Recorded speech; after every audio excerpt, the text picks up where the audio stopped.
الحمد لله نحمده ونستعينه ونستغفره ونؤمن به ونتوكل عليه ونعوذ بالله من شرور أنفسنا ومن سيئات أعمالنا من يهده الله فلا مضل له ومن يضلله فلا هادي له ونشهد أن لا إله إلا الله وحده لا شريك له ونشهد أن سيدنا ومولانا محمدا عبده ورسوله صلى الله تعالى عليه وعلى آله وأصحابه وسلم تسليما كثيرا أما بعد فأعوذ بالله من الشيطان الرجيم بسم الله الرحمن الرحيم إنا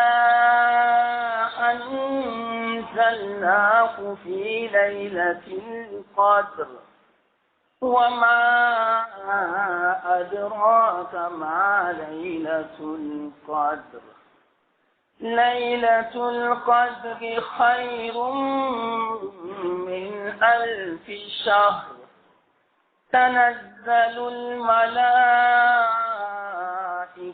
والروح فيها بإذن ربهم من كل أمر سلام هي حتى مطلع الفجر صدق الله العظيم.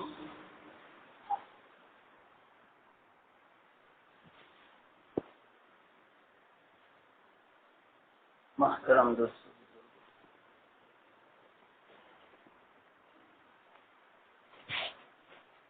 اللہ کا ہم دل و جان سے شکر ادا کرتے ہیں کہ اللہ تعالیٰ نے پھر ہمیں یہ مبارک رات نصیب فرمائی.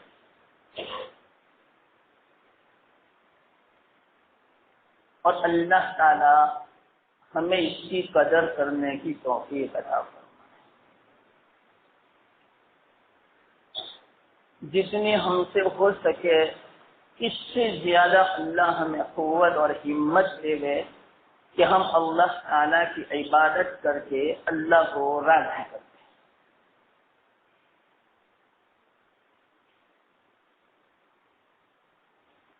اس رات کی جو فضیلت ہے اکثر مسلمان جانتے ہیں، اور وہ جو فضیلت ہے وہ آج آپ نے تراویح میں قرآن سنا اور ختم بھی ہوا. واحد اسی کلام مجید ہی کی بنا پر فضیلت ہے. رمضان المبارک کی بھی جو فضیلت ہے، اس رات کی جو فضیلت ہے، بلکہ پوری کائنات کا جو وجود ہے، تمام نعمتوں کا سر چشمہ یہ کلام مجید ہے. اتنا اونچا کلام اللہ تعالیٰ نے ہمیں عطا فرمایا. دعا کرو کہ اللہ تعالیٰ اس کلام کی ہمیں پوری زندگی قدر کی توفیق عطا فرمائے، اس کے تعلق پر نسبت پیدا فرمائے، ہمیں اس کو دل میں اتارنے کی اور زندگی میں لانے کی توفیق عطا فرمائے. بڑی عظیم دولت اللہ تعالیٰ نے ہمیں عطا فرمائی. آج ختم ہوئی، واقعتاً رونے کی بات ہے. آدمی کو رونا چاہیے. اب معلوم نہیں آئندہ سال کب ہمیں یہ نصیب ہو۔ شروعات تو کر دی امام صاحب نے آئندہ سال کی، یہ جو تراویح کی آخری رکعت میں الف لام میم جو پڑھتے ہیں نا، یہ شروعات ہو چکی۔ اللہ کرے آئندہ سال ہم ختم بھی کریں گے۔ تو یہ رات اور کلام مجید، رمضان المبارک، یہ سب فضیلت کی باتیں ہیں، اتنی رحمت ہے اور تمام اسی نیت سے جمع ہے کہ یہ گویا شب قدر ہے۔ اللہ تعالی اپنا بندہ جیسا گمان کرتا ہے اس کے مطابق فیصلہ فرماتا ہے۔ تو اس حدیث کے اعتبار سے میں آپ کو بشارت سناتا ہوں کہ انشاءاللہ العزیز ہمیں شب قدر کا ثواب مل گیا۔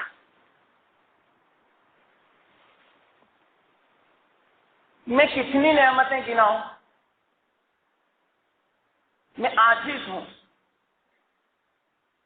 بلکہ کوئی بھی پوری دنیا مل کے، علماء ہو، انبیاء ہو، سب مل کے اللہ کی نعمتوں کو اگر گنانا چاہے نہیں گنا سکتا، کیونکہ اللہ تعالیٰ نے اعلان فرما دیا وَإِن تَعُدُّوا نِعْمَةَ اللَّهِ لَا تُحْصُوهَا، اگر تم اللہ کی نعمتوں کو شمار کرنا چاہو تو نہیں کر سکتے، بلکہ نعمتوں کو کیا ایک نعمت کو شمار نہیں کر سکتے۔ اللہ نعمت اللہ فرماتے ہیں، نعم نہیں فرمایا، بہووچن نہیں، جمع کا صیغہ نہیں، واحد ایک وچن۔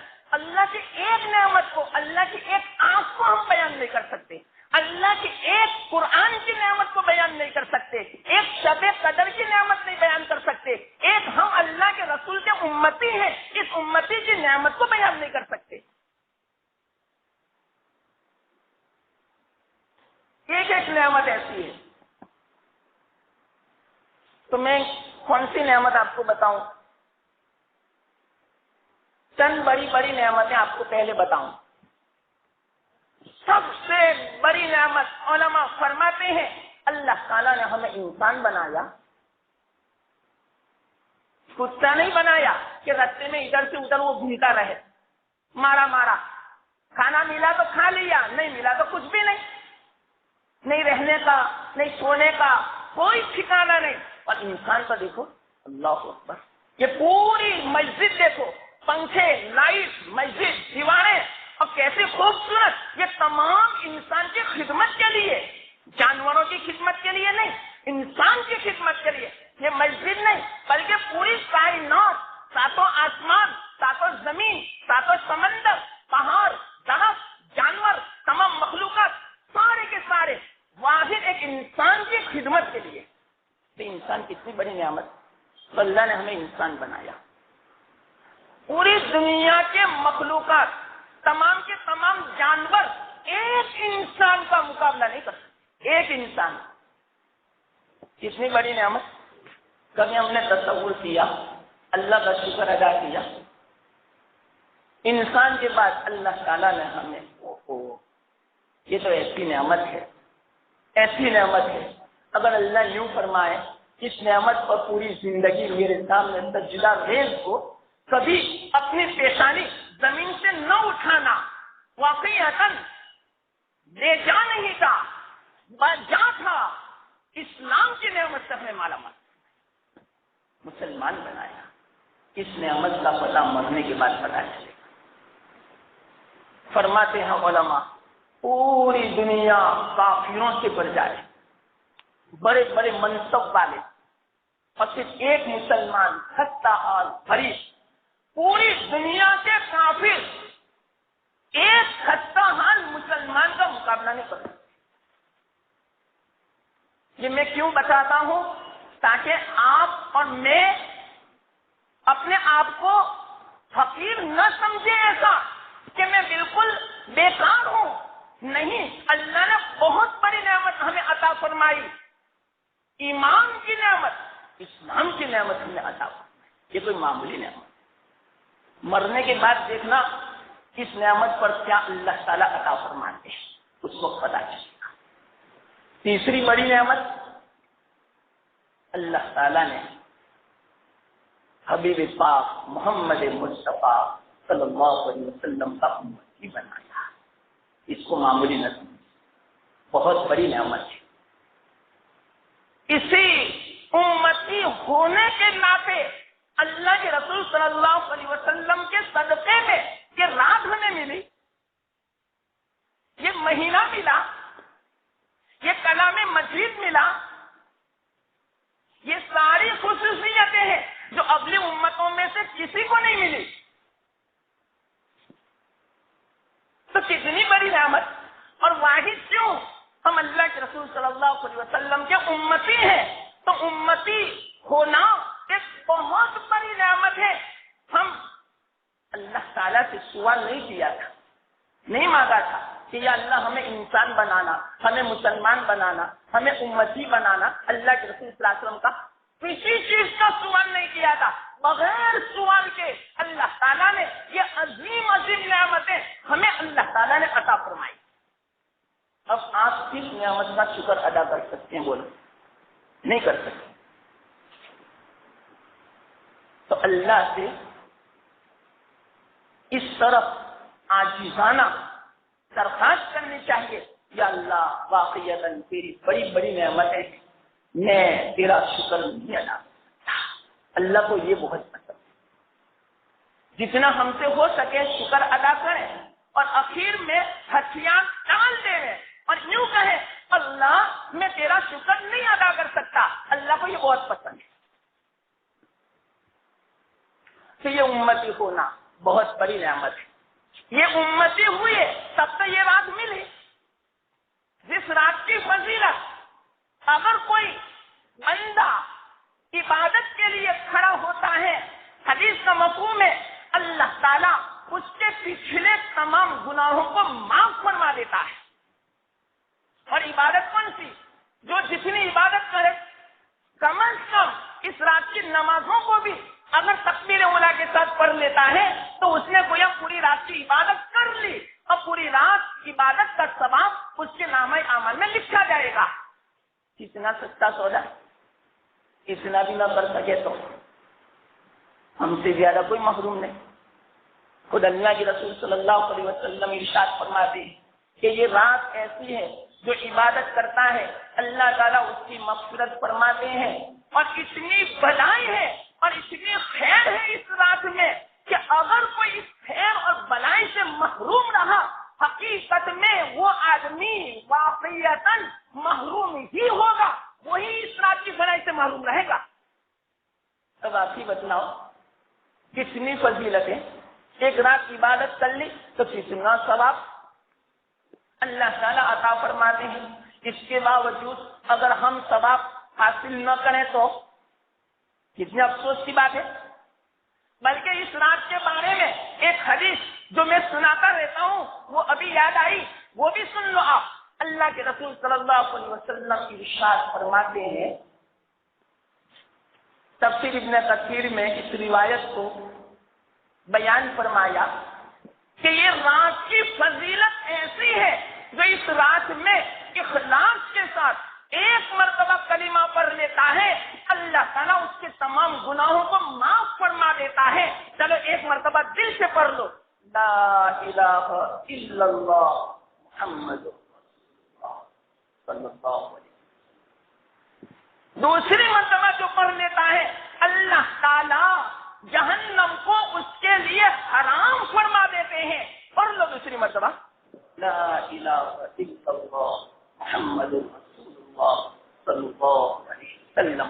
آگے فرماتے ہیں کوئی تیسری مرتبہ پڑھ لیتا ہے اللہ تعالیٰ اس کے درجات کو بلند فرماتے ہیں. تو یہ تیسری مرتبہ بھی پڑھ لے، لا الہ الا اللہ محمد رسول اللہ صلی اللہ علیہ وسلم. کتنی دیر لگی؟ 1 یا 2 منٹ. 1-2 منٹ میں تو اور جنت تو ملی، لیکن جنت کے ساتھ ساتھ درجات بھی ہمیں مل گئے. یہ اس رات کی فضیلت. اور اس رات کی فضیلت جو ہے نا یہ بھی یاد رکھیں کلام مجید کی بنا پر. اور کیوں معلوم؟ دوسری وجہ یہ شب قدر ہے، بڑی عظمت والی، قدر کا معنی عظمت، بڑے اونچے مرتبے والی رات۔ کیوں بڑے اونچے مرتبے والی رات؟ اس رات میں اللہ تعالی غروب آفتاب سے مغرب کے وقت سے آسمان دنیا پر اپنی تجلی ظاہر فرماتے ہیں، تشریف لاتے ہیں۔ آپ اندازہ لگاؤ، اللہ بذات خود دنیا میں آئے تو اللہ کی برکتیں کتنی ہوگی۔ یہی تو برکت کہ ایک مرتبہ کلمہ پڑھ لیا، گناہ معاف، اس کو بولتے ہیں برکت۔ اب کیا چاہیے ہمیں؟ یہی تو برکت، کتنی بڑی برکت کہ جہنم سے آزادی کا پروانا تیسری مرتبہ پڑھ لے، کتنی برکت کہ جنت بھی ملے اور درجات بھی بلند ہو۔ اللہ تیری ذات کی کتنی برکت ہے۔ بلکہ آتا ہے کہ دنیا میں جتنی چیزیں ہیں وہ تمام کی تمام چیزیں اللہ تعالیٰ کے تبرکات ہیں۔ اللہ ہے، اللہ نے یہ سب پیدا فرمائی تو اللہ کی تبرک ہوئی۔ کلام مجید جو ہے وہ ایسی نعمت ہے، اللہ کی برکت تو ہے لیکن اللہ کی ذات سے نکلا۔ اب آپ ہی بتلاؤ، یہ پوری کائنات اللہ کی ظاہری برکتیں ہیں تو اللہ کی ذات میں سے جو چیز نکلی ہوگی وہ کتنی بابرکت ہوگی۔ اللہ کی ذات کتنی بابرکت تو اس کی ذات سے جو چیز نکلے گی وہ کتنی بابرکت ہوگی۔ اللہ کے رسول صلی اللہ علیہ وسلم کی ارشاد فرماتے ہیں، تبرک بالقرآن فإنه کلام اللہ وخرج منہ۔ اتنی زبردست حدیث ہے۔ کیا فرماتے ہیں معلوم؟ اے لوگوں، اللہ کے کلام سے برکت حاصل کرو، زندگی میں برکت، عمر میں برکت، گھر میں برکت، روزی میں برکت، روزگار میں برکت، اولاد میں برکت، ہماری حیات میں برکت، ہر چیز میں برکت۔ اگر آپ کو چاہیے تو کلام مجید سے حاصل کرو۔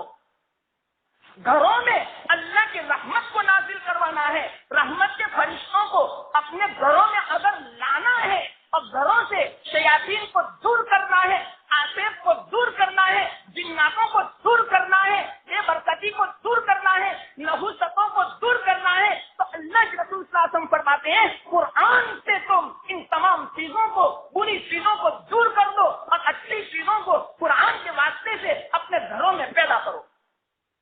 کوئی معمولی بات نہیں، لیکن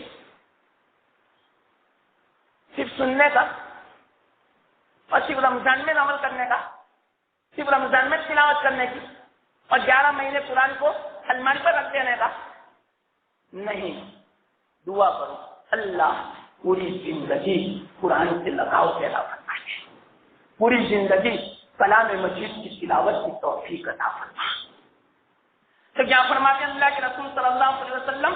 تبرکوا بالقرآن فإنہ کلام اللہ، اللہ کی صفت ہے کلام، وخرج من، اللہ کی ذات سے نکلا۔ اب آپ ہی بدلاؤ، اللہ کی برکت تو دیکھو، آپ دنیا میں تشریف لائے، پوری دنیا میں رونق ہی رونق، رحمت ہی رحمت، برکت ہی برکت، الطاف ہی الطاف، لطف و کرم کی بارش۔ بارش کے قطرات کو گن سکتے ہیں لیکن اللہ کے لطف و کرم، رحمت کے قطرات کو کوئی آدمی نہیں گن سکتا۔ واحد اللہ تعالیٰ اس دنیا میں تشریف لائے اس بنا پر تو اللہ کی ذات سے جو کلام نکلا ہوگا اس کی کتنی برکت ہوگی۔ خرج من، کتنی برکت؟ ایک مختصر میں بات آپ کو سنا دوں۔ اگر کوئی آدمی اس کلام مجید کا جو اللہ کی ذات سے نکلا ہے ظاہر میں ادب بجا لاتا ہے تو اللہ تعالیٰ اس کو کتنا نوازتے ہیں۔ میں مختصر واقعہ سنا دوں۔ ایک آدمی تھا عثمان نامی، کوئی نہیں جانتا تھا دنیا میں، اور آج قیامت تک اس آدمی کو سب جانتے ہیں۔ آپ نہ جانتے ہو کوئی حرج کی بات نہیں، بڑے بڑے جو مصنفین حضرات ہیں، بڑے بڑے جو اسکالر ہیں، وہ تمام کے تمام جانتے ہیں کہ عثمان کون آدمی ہے۔ اور ابھی میں کہوں گا، اس سے آپ کو پتا چل جائے گا کہ کون آدمی ہے عثمان۔ ترکستان کی جو حکومت تھی 700 سال تک مسلمانوں کی، خلافت عثمانی، جس کا نام ہے خلافت عثمانی، اس کی طرف منسوب ہے، عثمان کی طرف. ایک عام آدمی تھا، خلافت عثمانی، معمولی آدمی مت سمجھو، پورے مسلمانوں کا گویا یوں سمجھو دنیا میں سرچشمہ تھا ترکستان. پوری دنیا مسلمانوں سے، ترکستان سے ڈرتی تھی، لیکن آج مسلمانوں کے ٹکڑے ٹکڑے ہو چکے. آج کوئی مسلمان کی حکومت سے نہیں ڈرتا جب سے خلافت عثمانی ٹوٹا. تب سے مسلمانوں کی حالت دگرگوں اور اسی طرح ختم ہو چکی. جو عروج کی تھی، بلندی کی تھی مسلمانوں کی حالت، خلافت عثمانیہ کے جانے کے بعد زوال پذیر ہو چکی، ختم ہو چکی. آج کتنی بڑی حکومت تھی ترکستان کی، اور وہ کس کی؟ عثمانی خلافت. اور یاد رکھنا، اس کو یہ جو بادشاہت ملی 700 سال تک، اس کو بھی اور اس کی اولاد کو واحد اس کلام مجید کی برکت سے ملی. آپ اندازہ لگاؤ یہ کلام مجید کتنی اونچی نعمت کہ اللہ دنیا سے بھی نوازے. اور ایک بات یاد رکھیں، اگر ہم نے کلام مجید کا احترام کیا، تلاوت کی، اور اگر دنیا نہ بھی ملی تو کوئی حرج کی بات نہیں. ارے آخرت میں اللہ اتنا بدلا دے گا، اور ضرور دنیا بھی دے گا. لیکن کوئی یوں کہے لاؤ اب میں بھی اس طرح کرنے لگوں تو میں بھی بادشاہ بن جاؤں نہ، اگر نہ بھی بنے کوئی حرج کی بات نہیں، اللہ ضرور جنت میں بادشاہ بنا دے گا. حدیث میں اہل الجنت ملوک، جنتی لوگ بادشاہ ہوں گے. تو بعضوں کو اللہ تعالیٰ دنیا میں بھی بادشاہ دے دیتے ہیں اور آخرت میں تو ضرور بنا دے گا. اس سے کوئی فکر نہ کرے، انشاءاللہ کلام مجید سے ہمارا تعلق ہو چکا.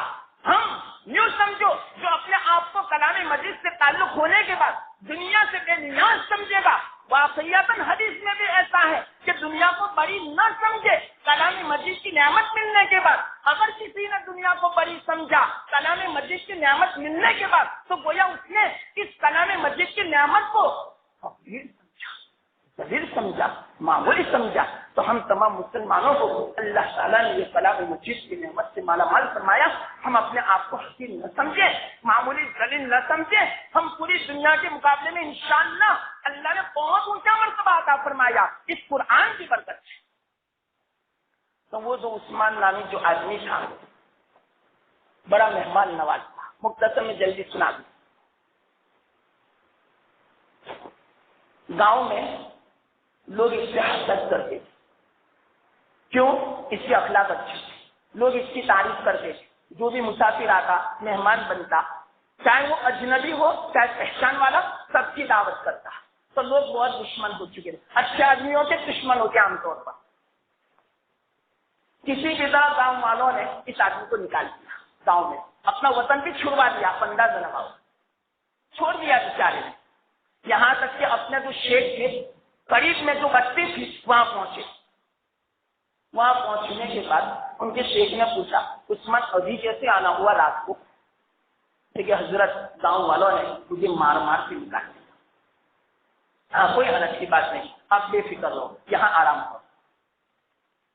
آرام کیا. تھکے ہوئے تھے، پیدل آئے تھے، مسلسل چلتے رہے. آئے حضرت کے گھر، رات کو آرام کیا. ایک دم سے آدھی رات کو آنکھ کھلی تو انہوں نے دیکھا کہ جس کمرے میں وہ آرام کر رہے ہیں کلام مجید الماری میں رکھا ہوا تھا، اور اسی کی طرف اپنا پیر سونے کی حالت میں ہوا تھا، جس کی بنا پر ایک دم سے وہ نیند سے اٹھ گئے، بیدار ہو گئے، گانوں کتار رونے لگے اور قرآن کے پاس گئے اور قرآن کے سامنے دو ہاتھوں سے کھڑے ہو گئے اور ہاتھ جوڑ کے یوں کہا کہ قرآن یہ اللہ کے کلام، میں بھولے سے تیری طرف میرا قدم پوری رات ہو چکا، مجھے معاف فرما دے، میری پکڑ نہ فرمانا، کل قیامت کے دن کیا میں جواب دوں گا؟ اے قرآن کسی بھی طرح مجھے معاف کر دے، اے قرآن رشتہ ہے کہ اللہ تو میری پکڑ نہ فرمانا. پوری رات، آدھی رات کے بعد سے فجر تک روتے رہے. روایتوں میں، اور یہ واقعہ معمولی مت سمجھنا، یہ تو پوری تاریخ کا واقعہ ہے. ترکستان کی تاریخ اسی واقعے سے بنی. صبح تک روتے رہے، قرآن کے سامنے ہاتھ جوڑ کے بیٹھے بھی نہیں، کھڑے رہے اور سی کرتے رہے. جب صبح ہونے والی تہجد کا وقت تھا, حضرت اٹھے تھے تہجد کے لیے, فوراً اپنے پڑوس والے کمرے میں تشریف لائے, دروازہ کھٹکھٹایا تو ایک دم سے یہ ہوئے چوکنا, کہا کون ابھی؟ کہ میں ہوں. تو دروازہ کھولا, حضرت جو شیخ تھے ان کے, انہوں نے کہا عثمان آج تیرے رونے نے اللہ کو خوش کر دیا, اللہ نے مجھے تیرے بارے میں بشارت سنائی کہ عثمان کو کہہ دو کہ عثمان تو بھی بادشاہ, تیری اولاد بھی بادشاہ. تاریخ ہے. حضرت عثمان جو تھے رونے لگے, حضرت میرا مذاق مت اڑاؤ, میں بادشاہ, اپنے گھر سے مجھے لوگوں نے نکالا تو میں لوگوں کا بادشاہ کیسے بن سکتا ہوں, میرا مذاق نہ کرو. عثمان میں کہتا ہوں نے تجھے تو بادشاہ, تیرے اولاد بادشاہ. عثمان کہتے ہیں مذاق مت کرو حضرت, میری کھانے کے پھوکے ہیں, گھر تو نام کا نہیں میرے پاس, وہ بھی گاؤں والوں نے چھین لیا, میرے پاس کوئی ٹھکانا نہیں, آپ کے پاس مجھے آ کر پڑنا پڑا اور آپ بادشاہ. عثمان میں کہتا ہوں تو بادشاہ, تیری اولاد بادشاہ. بار بار حضرت یہ فرماتے اور عثمان بار بار یوں فرماتے کہ میرا مذاق مت کرو. اللہ کا کرنا یہ ہوا, صبح کو فجر کے بعد ناشتے کے بعد عثمان نے یوں کہا اب میں اجازت دیتا ہوں حضرت, میں آگے جاتا ہوں, دیکھتا ہوں آگے جو بھی اللہ کی طرف سے مدد آئے. ہاں ٹھیک ہے جائیے آپ. اللہ کا کرنا یہ ہوا, آگے تھوڑے دور چلے تھے کہ 12 آدمی ملے, گھوڑے سوار, ہٹے کٹے, فوجی قسم کے, ہاتھ میں تلوار, بہترین گھوڑے. وہ تمام 12 آدمی عثمان کو دیکھ کر کھڑے ہو گئے اور عثمان سے یوں کہا اے عثمان, ان کو تو پتا بھی نہیں تھا کہ میرے نام کیسے انہوں نے پہچان لیا. کہا اے عثمان ایک گھوڑے پر تم سوار ہو جاؤ, ہم آپ کے غلام. عثمان تعجب کر گئے یہ سب کیا ہو رہا ہے, ایسا لگتا ہے میرے حضرت نے میرے بارے میں تو پیشین گوئی فرمائی شروع ہو چکی. 12 آدمی اتنے زبردست تھے, عثمان سے یوں کہا ہم آپ کے خادم, ہم آپ کے غلام, ہم آپ کے تابع, چلو آگے ہم بڑھتے ہیں. ایک گاؤں آیا, گاؤں والوں پر للکارا, ایک گاؤں والوں چلو نکلو ہمارے مقابلے کے لیے, تم ہماری اطاعت کے لیے تیار ہو جاؤ, اگر تم اطاعت نہیں کرو گے تمہاری گردنیں ہم اڑا دیں گے. 12 ان گاؤں والوں نے بھی کہا ایسا مت کرو, ہم آپ کی اطاعت کرتے ہیں, یہ پورا گاؤں ہم آپ کی ملکیت میں دے دیتے ہیں. پہلا واقعہ تو عثمان نے کیا کیا, ان کے جو نوجوان تھے بڑے بڑے, ان کو لیا اور فوج میں شامل کر لیا. تو آگے بڑھے تو 50 آدمی ہو گئے. دوسرا گاؤں آیا, ایسا ہی ہوا, اور بڑھ گئے, اتنا مال جمع ہو گیا, اتنی بڑی فوج ہو گئی, یہاں تک کہ روم کے بادشاہ کو پتا چلا کہ عثمان آدمی بڑا بہادر ہے, اس کے پاس بڑی فوج ہے, بڑا پیسہ ہے. تو روم کے بادشاہ نے عثمان کو پیغام پہنچایا کہ عثمان میرے پاس آ جاؤ, میرے کو ضرورت ہے آپ کی. آئے, پہنچے, پوری فوج کا افسر بنا دیا. یہ 1-2 مہینے میں سب کچھ ہوا. افسر بنانے کے بعد تاریخ میں آتا ہے وہ روم کا جو بادشاہ تھا اس کی نرینہ اولاد نہیں. جیسے بادشاہ کا انتقال ہوا عثمان بادشاہ کا جانشین بنا. 2 مہینے میں تو پوری روم کی حکومت کا بادشاہ بن گیا. 2 مہینے. یہ کس کی برکت؟ کلام مجید. صرف ظاہری ادب بجا لائے تو اللہ نے کتنی بڑی نعمت سے مالا مال فرمایا. تو اگر ہم بھی انشاءاللہ ادب بجا لائیں گے تو یہ معمولی دنیا جس کے پیچھے رات دن ہم کوشش کرتے ہیں, کتنے مارا پھرتے ہیں, کیا تو اس قرآن کی برکت سے اللہ تعالیٰ ہمارے مسائل حل نہیں فرما دے گا؟ ارے کیسی بات کرتے ہو, ارے وہ عثمان صرف ان کی حکومت نہیں, اولاد کی نسل در نسل, نسل در نسل 700 سال تک ان کی خاندان میں یہ حکومت رہی اس قرآن کے ادب کی بنا پر. تو یہ ہے قرآن کی برکت. اب یہ برکت ہم سے چھوٹی جا رہی ہے, 2-3 دن باقی ہے بس. یہ قرآن کی برکت سے یہ مہینہ ملا تھا. اب ایسا مت سمجھنا کہ قرآن ختم ہو چکا تو 2-3 دن کی چھوٹی.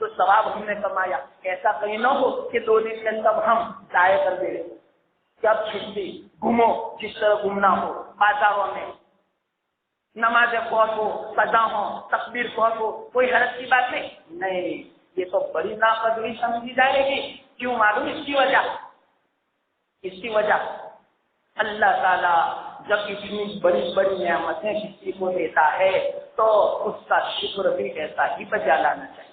آپ ہی بتلاؤ، اگر دنیا والا ہمارے پاس کوئی احسان کا معاملہ کرے اور ہم اس کی ناشکری کریں، اس کو گالی دے لیں اور اس کے گھر والوں کو ستائیں اور اس کو تکلیف پہنچائے تو وہ نعمتیں چھین لے گا نہیں، آئندہ کبھی بولے گا بھی نہیں۔ تو اللہ نے اتنی بڑی نعمتیں عطا فرمائی، پھر اسی کی ہم نافرمانی کریں تو کیا اللہ تعالیٰ یہ نعمتیں باقی رکھے گا؟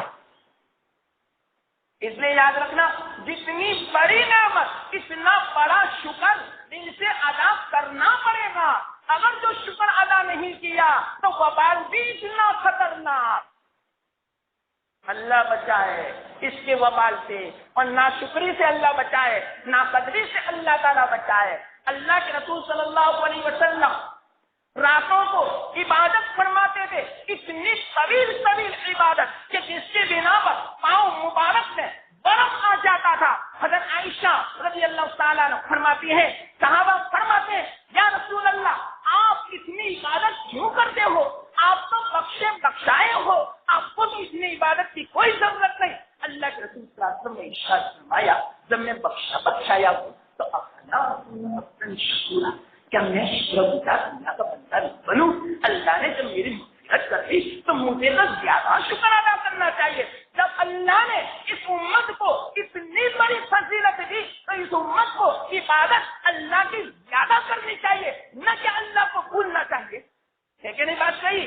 اگر جو اللہ کو بھول گئے تو یاد رکھنا وبال بھی اتنا خطرناک، اللہ کی طرف سے پکڑ بھی اتنی خطرناک ہوگی۔ اللہ حفاظت فرمائے، یاد رکھنا اس بات کی۔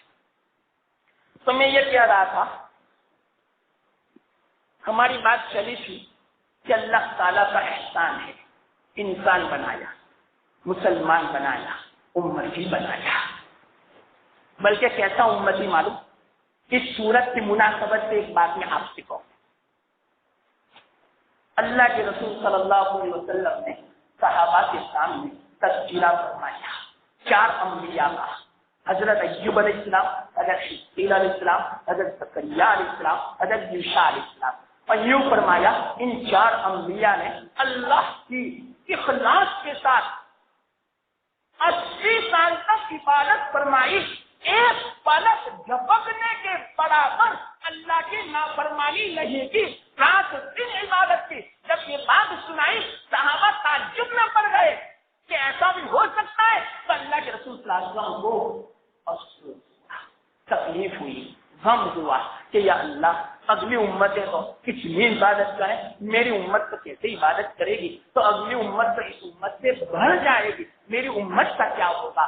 فوراً اللہ تعالیٰ نے، ابھی تو اللہ کے رسول صلی اللہ علیہ وسلم کا غم ابھی تو ظاہر نہیں ہوا تھا، صرف غم کے آثار سے، اتنے میں اللہ تعالیٰ نے حضرت جبرائیل کو بھیجا اور یوں کہا جاؤ میرے لاڈلے اور حبیب نبی سے یوں کہو غم نہ کرو، تمہارا غم کا علاج، اور اسی طرح اس کا ہم نے غم کا علاج یہ بتلا دیا کہ اس سے افضل چیز ہم نے آپ کو دی۔ یہ تو 4 انبیاء نے 80 سال تک عبادت کی، اس سے بھی افضل چیز ہم نے تم کو دی، اور وہ یہ کہ شب قدر میں تو عبادت کرے گا، 4 انبیاء کی عبادت سے بھی آگے بڑھ جائے گا۔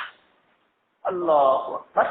اس کے باوجود ہم عبادت نہ کریں، سوتے رہیں، باتیں کرتے رہیں، گپ شپ کرتے رہیں، کھاتے رہیں، ہوٹلوں پہ فضول باتیں کریں، مجلسیں کریں، آپ ہی بتلاؤ اس سے زیادہ کوئی محروم ہو سکتا ہے؟ اسی لیے میں کہتا ہوں عبادت نہ ہو رہے اللہ کے واسطے سو جانا، لیکن مجلسیں صاحب نہ کرنا۔ اگر جو کسی کی غیبت بولے سے زبان سے نکل گئی تو جس طرح 1000 مہینوں کی عبادت کا ثواب ملتا ہے، 1000 مہینوں کا وبال اس کے نامہ اعمال میں لکھا جائے گا۔ اس لیے اللہ کے واسطے اپنی نظر کی حفاظت کرے، اپنی زبان کی حفاظت کرے، اپنے کانوں کی حفاظت کرے، ہر چیز کی حفاظت کرے۔ اللہ کے واسطے ایک رات اگر صبر کرو گے تو کیا